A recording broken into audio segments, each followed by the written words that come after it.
tudung, oh tudung. Apa dah jadi cerita tudung ni? Ini pun cerita gua dapat baru-baru ni lah. Jadi isu agak sebenarnya remeh isu ni kan. Tak adalah isu yang melibatkan sesuatu yang besar. Tapi sebab dah terlampau banyak diviralkan benda ni, jadi gua pun terpanggil lah nak cerita pasal tudung ni. Dikatakan pihak Farida tidak melayan pelanggan dan tidak menyediakan prasarana yang baik untuk pelanggan-pelanggannya, sampai ada yang berobot-berobot dan tidur sana lah sebab nak mendapatkan lelongan tudung Farida ni seawal mungkin supaya tak terlepas lah. Dan ada juga yang mengatakan Fiza Omar dan juga Farida sendiri macam bangga pula tengok orang berebut-rebut kat belakang tu, macam minta makanan di Afrika kan, kebeluran apa semua. Itu bukan isu dia lah kan, yang korang nak hentam sebenarnya. Ini taktik berniaga, orang pandai berniaga macam tu lah kan. Memanglah kita tak boleh memuaskan hati semua orang. Mereka ada cara mereka sendiri untuk berniaga. Tak bestnya pula ada yang membandingkan tudung-tudung Farida ni sebenarnya old fashion, walaupun pihak Farida sendiri mengatakan tudung ini adalah tudung terbaru. Tapi ada yang dapatkan tudung ni lebih murah 3 tahun lepas, tak adalah baru sangat dia kata. Tu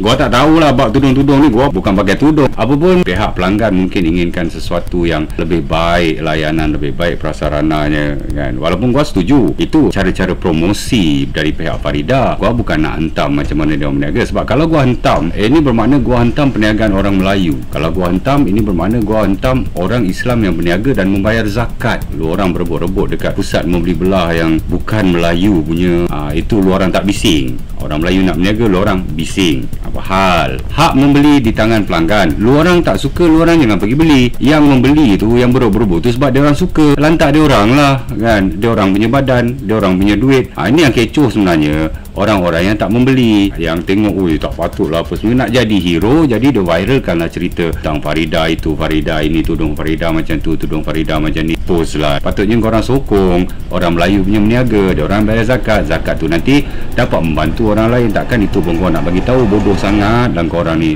Belajar lagi macam mana cara zakat tu diagih-agihkan. Okey, pada pihak Farida, kadang-kadang teguran-teguran ni kena ambil pakai juga tahniah kerana anda menjadi seorang usahawan dan peniaga yang berjaya. Tak kira lah berapa kau nak letak harga tudung kau, suka hati kau lah kan, niaga kau, aku tak nak campur pun. Yang mampu beli dia belilah, yang tak mampu beli belilah tudung lain murah, tudung bawal ke, tudung ikan kembung ke, tudung ikan patin masak tempoyak ke, abah kau lah.